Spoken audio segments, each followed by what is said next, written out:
In today's video, we're diving into a fascinating discussion from Chris Williamson, where he breaks down a game-changing insight about confidence from Alex Hormozi. What makes this particularly interesting is how Chris connects it with his own personal journey over 5 years.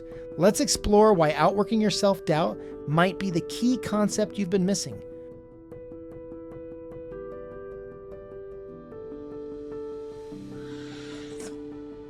You don't become confident by shouting affirmations in the mirror, but by having a stack of undeniable proof that you are who you say you are. Outwork your self-doubt. Which is just so bang on the money, and it summarizes my experience with confidence over the last 5 years, I think. What's powerful here is how Chris immediately connects with this quote personally. It's not just theory. He's lived this transformation from being hopelessly unconfident to where he is today. Let's see how this journey unfolded. Going from where I was as somebody that was hopelessly unconfident with sort of relatively low self-esteem in genuinely being himself and speaking that forward,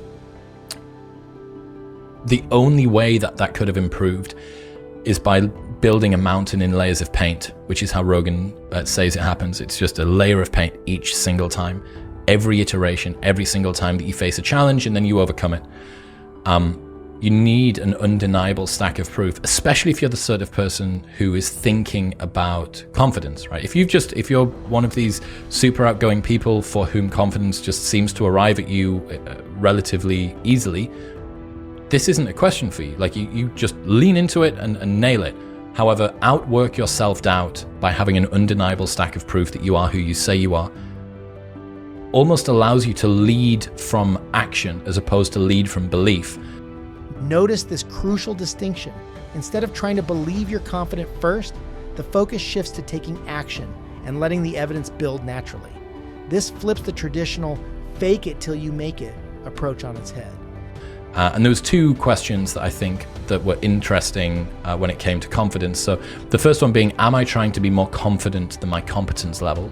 So the first one happens on your journey, earlier in your journey, and the second one happens a little bit later. So first challenge is relatively simple to fix, right? All that you need to do is create more successful iterations of whatever it is that you're trying to do. So if you create that stack of undeniable proof that you are who you say you are, then it's your job to, or if you don't have that, right? If you don't have a stack of undeniable proof, then you're not asking for self-belief, you're asking for delusion.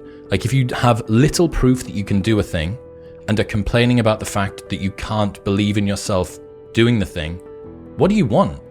You want fantasy. You don't want confidence. Confidence without competence is a delusion. This is such a powerful reality check. Many self-help gurus tell you to just believe in yourself, but Chris is highlighting why that approach often fails. Real confidence needs a foundation of real accomplishments. Depending on your predisposition to confidence, however, this can kind of lag behind, right? So if you're someone that is chronically underconfident, it will take longer for you to create that undeniable stack of proof. And, it could be 2 or 5 years, or it could be 500 podcast episodes, it could be whatever. However, in my experience, the confidence through competence thing, it usually takes about 2 to 3 times longer than you think it should to arrive, especially if we're talking about the kind of people that I think we will. But that just requires staying patient and continuing to iterate. The second challenge is the more nuanced one, the more difficult one. And it's due to imposter adaptation, which, again, bro science alarm. That's the tendency of a lack of self-belief to persist, even as you continue to disprove it with success in the real world. So no matter how many times you succeed, no matter how many times you were hugely unsure if you were ever going to be capable of succeeding, and you do, you still don't seem to be able to arrive at a place of genuine faith in your own abilities. Your confidence is yet to catch up to your competence. So remember that in the first one, you are asking for more confidence than you had competence. And in the second one, you're asking your confidence to then catch up. So the first one is delusion, and the second one is this imposter adaptation taken from hedonic adaptation and imposter syndrome blended together. So the truth, I think, that everybody that is competent and yet still has that beginner, I am very fragile with my success mindset needs to believe is that there's only so many times that you can disprove your imposter syndrome in the real world and it still persists until you finally admit to yourself that it's got nothing to do about your capabilities and everything to do with a mental rhythm and addiction to feeling like an imposter. This is where many high achievers get stuck. Even with mountains of evidence, that imposter feeling persists. But Chris is about to share a practical solution to this common struggle.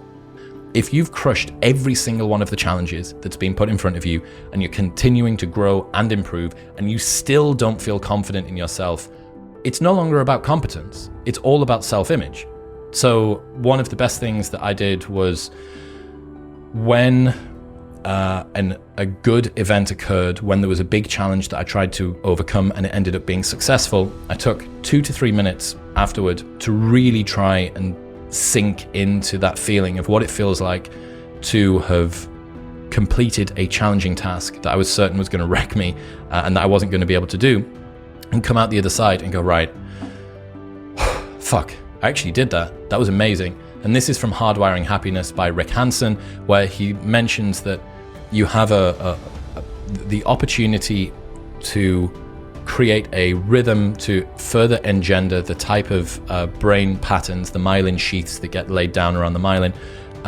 You can really lock those in more effectively if you just take a little bit of time to think about something good after something good has happened. And it has to work with confidence as well. It absolutely has to, because if you, a lot of the time, if you've overcome something that was difficult immediately afterward, you're always peering over the present moment's shoulder in a desperate attempt to see what you've got to do next. It's like, oh God, so glad that I got past that. Right, what's next? It's like, no, hang on a second. Like, fucking allow yourself to sit with that for at least a little while. And if you can just consider how well everything went and really assess whether or not the presumption you had going into it matched with your experience during it. What's brilliant about this approach is how it forces you to confront the gap between your fears and reality. It's like keeping a scorecard of your imposter syndrome being wrong. You were certain that you weren't going to be able to do it, despite the fact that you've got this stack of proof already that you could have done it, but the imposter adaptation meant that you didn't believe that you could have done it, and now you did. Okay, right now is the closest that your competence is ever going to be to being able to disprove your lack of unconfidence, right? Or your lack of confidence. Closest that your competence is ever going to be to saying, you, unconfidence, you should fuck off. Because what you said to me that I was going to be able to do is miles away from what happened in the real world. And just allowing that situation to just sit, and you don't really need to do much, but just breathing through it, you know, a gentle review, allowing the feelings of emotion and satisfaction and gratitude and competence to really infuse you, that seems to me to have made a pretty big difference. And it's cool. It's in 2 minutes, 5 minutes or whatever, after something good happens, take yourself off to one side, or that evening before you go to bed. Fucking hell. When I woke up this morning, I thought that everything was going to turn to shit. And at the end of today, I really performed for myself. I should be thankful, I should be grateful, I should feel whole, I should feel competent, I should feel confident. And that is how you start to outwork your self-doubt. See how this method combines both action and mindset? It's not just about doing things, it's about training your brain to actually register and remember your successes. Right? It's not just the things that you do, it's the way that you see them being done. It's not just the achievements that you have, it's your ability to remember and recall them. And yeah, that's been a big help. Another thing actually that I've done is instantiate that gratitude and stuff into celebrations. So for instance, next week, or right now, actually, today, on the day that this episode goes up, I'm going to be in Las Vegas. So I'm flying out to Las Vegas, and I've got some of my best friends in the entire world flying out. Zach's coming out from Austin, and Sky, the guy that does my ads, video guy Dean, is flying out. Ben, my assistant, is coming over. George Mack is flying from Dubai. Michaela Peterson is flying from Miami. Colton's coming from Nashville. So I've got this big group of people. There are many people that aren't going there because they couldn't, or we couldn't get a villa that was big enough. But there's a big group of people, and that's going to be a way for me to round out the end of the year and really think about how well everything has gone that I wanted to. It's a celebration. It's like